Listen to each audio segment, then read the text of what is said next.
हाँ तो नमस्ते, आदाब, सत श्री अकाल। जो भी मेरे यूट्यूब फैमिली के मेंबर्स हैं और मेरे मित्र हैं, मेरे फैमिली के लोग जो मेरे वीडियो देखते हैं, उनको नमस्कार। तो ये इन्फॉर्मेटिव वीडियो है क्योंकि जैसे मैं आज भारत पहुंचा, सारे न्यूज़पेपर में ये जो नया वेरिएंट है, इसका नाम है ओमिक्रॉन, उसने तहलका मचा के रखा है। बोलते हैं कि बहुत ही ख़राब होता है वो, और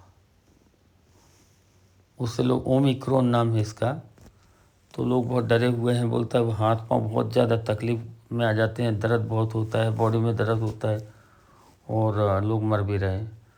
तो फ़्लाइट जो 15 तारीख से इंटरनेशनल फ़्लाइट शुरू होने वाली थी, वो अभी हो सकता है कि नहीं शुरू होगी। मतलब अगर आप भारत आ गए तो आप फंस जाएंगे यहाँ पे, तो सोच समझ के आइए। दूसरी चीज़, मेरे को दूसरा सरप्राइज़ हुआ जब मैं होटल में रुका था, क्योंकि एयरपोर्ट के पास में होटल था।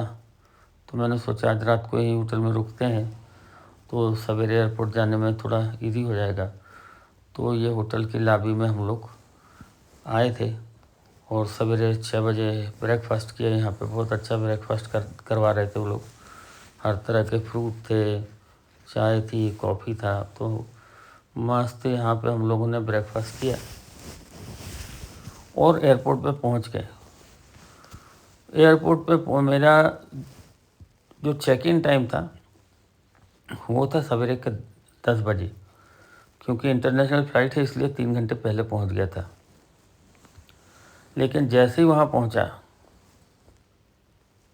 एक मेरे को बड़ा सरप्राइज़ मिल गया। वो बोले आप तो जा ही नहीं सकते हो। मैंने कहा क्यों नहीं जा सकते भाई? बोले आपका 7 डेज़ के अंदर अंदर कोरोना का टेस्ट करना पड़ता है अगर आपको इंडिया जाना है तो। मैंने कहा मैंने तो तीनों वैक्सीन लगा चुका हूँ, बूस्टर भी लगा है। बोले उससे कुछ नहीं होता, अगर आपको भारत जाना है तो रीसेंट कोविड टेस्ट होना चाहिए। मैंने कहा तो मेरा 1 घंटे के अंदर फ़्लाइट है, क्या करूं मैं? तो बोले यहाँ अब यहाँ पे नीचे एक लैब बनाई है उन लोगों ने, जहाँ पे आप टेस्ट निकाल सकते हो, और आपको किसी भी तरह से 1 घंटे, यहाँ पे 9 बजे के पहले आ जाना चाहिए। 8 बजे लैब खुलती है। एनीवेज, जब पहुँचा वहाँ नीचे ग्राउंड फ्लोर में, तो वहाँ पे पहले से कम 10-15 लोग खड़े थे। तो किस्मत की बात है, मैंने वो लेडी से रिक्वेस्ट की। मैंने कहा देखो ऐसा ऐसा मेरा प्रॉब्लम है, मेरे को 9 बजे के पहले किसी भी हालत में ये टेस्ट की रिपोर्ट चाहिए। तो बोली ठीक है, मैं आपको ट्राई करती हूँ। तो उसने लोगों को बोल दिया कि भाई इनका अपॉइंटमेंट है, तो इनको मेरे को पहले अटेंड करना पड़ेगा। तो उस औरत ने, बहुत अच्छी औरत थी, कभी कभी किस्मत से बहुत अच्छे लोग मिल जाते हैं, तो उसने मेरे को सबसे पहले ले लिया और मेरा टेस्ट पहले निकाल लिया। तो थोड़ी आशा बन गई थी। फिर भी बोली 45 मिनट लग जाएगा इसका रिपोर्ट आने में। तो मैंने कहा ठीक है,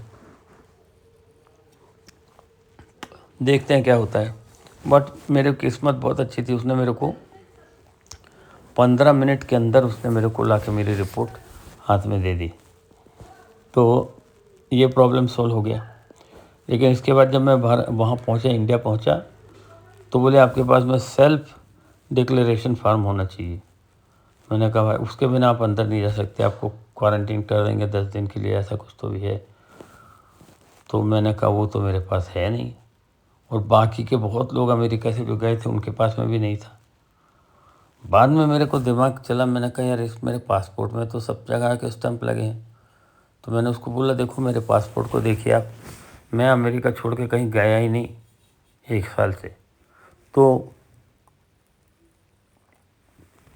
ये प्रूफ करता है कि मैं सिर्फ अमेरिका से डायरेक्ट यहाँ आया हूँ। और किस्मत की बात है कि मैं फर्स्ट टाइम अपनी लाइफ में एयर इंडिया से मैं गया था। तो फ़्लाइट वाशिंगटन डीसी से चली और डायरेक्ट हम लोगों को उसने दिल्ली एयरपोर्ट पे पहुंचा दिया। तो ये जो जगह है, यहाँ पे उन लोगों ने मेरा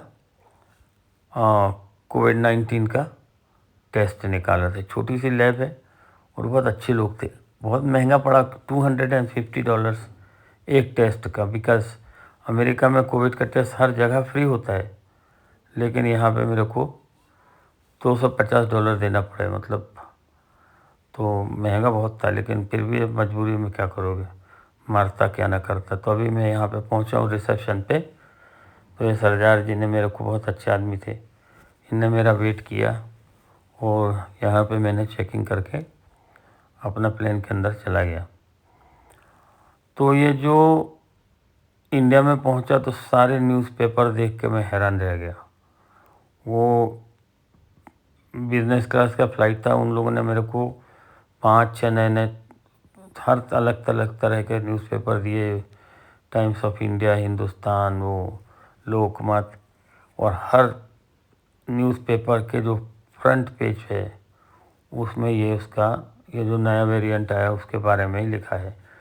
तो जहाँ तक मैं जानता हूँ, जहाँ तक ये लोग बता रहे हैं कि जो 15 डेज़ में इंटरनेशनल फ़्लाइट शुरू होने वाली थी वो अब नहीं होगी, उसका कुछ पता नहीं कब शुरू होगी। मतलब अगर आप भारत आते हैं तो मोस्ट प्रॉबेबली आप लंबे समय के लिए यहाँ फंस के रह जाएंगे। तो जब तक आपको पूरा कंफर्म ना हो, प्लीज़ सब चीज़ का पता लगा के आइए, नहीं तो यहाँ फंस जाएंगे आप। तो अभी मैं एयरपोर्ट के अंदर आ गया था। खूबसूरत एयरपोर्ट है दिल्ली का, और वॉशिंगटन का भी। तो अभी मैं यहाँ पे दिल्ली एयरपोर्ट में पहुँच गया हूँ, एयरपोर्ट नंबर 2, और मेरी फ़्लाइट वहाँ से पुणे के लिए है एयरपोर्ट नंबर 3 से। तो फिर वो अंदर से एक पोर्टर को लेके मैं वो मेरा सामान लेके गया। ये पोर्टर भाई हैं, तो बहुत अच्छे आदमी थे, बहुत ही अच्छे आदमी थे। बेचारे ने मेरे को ले जाके गेट तक पहुंचा दिया। और क्योंकि क्या होता है, बहुत लंबी फ़्लाइट थी, डायरेक्ट वॉशिंगटन से दिल्ली, कोई बीच में कहीं रुका नहीं, कुछ नहीं। तो ये पोर्टर बहुत अच्छा आदमी था, मेरे को सही जगह पे ले जाके उसने पहुंचा दिया, और पैसे भी खाली 200 रुपये लिए उसने।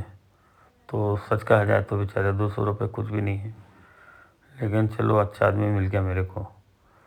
तो यहाँ से फिर मैंने ये पूना की फ़्लाइट के लिए मैं गया वो चेक इन करने के लिए। वो चेक इन करने में तो मतलब हैरानी रह गई, इतने सारे लोग थे, बाप रे बाप। और लेकिन वहाँ भी किस्मत अच्छी थी कि एक आदमी आया और उसने वो मेरे लिए गेट खोल दिया, तो मैं एकदम पहले ही पहुँच गया उस चेक इन के लिए। तो ये जो है, ये है दिल्ली एयरपोर्ट। दिल्ली में 3 एयरपोर्ट है मेरे ख्याल से। तो एक में जहाँ मैं उतरा था, फिर सेकंड में गया क्योंकि किसी ने बोला पुणे की फ़्लाइट वहाँ से जाती है। फिर वहाँ पे पता लगा कि सही नहीं है, तीसरे में जाओ।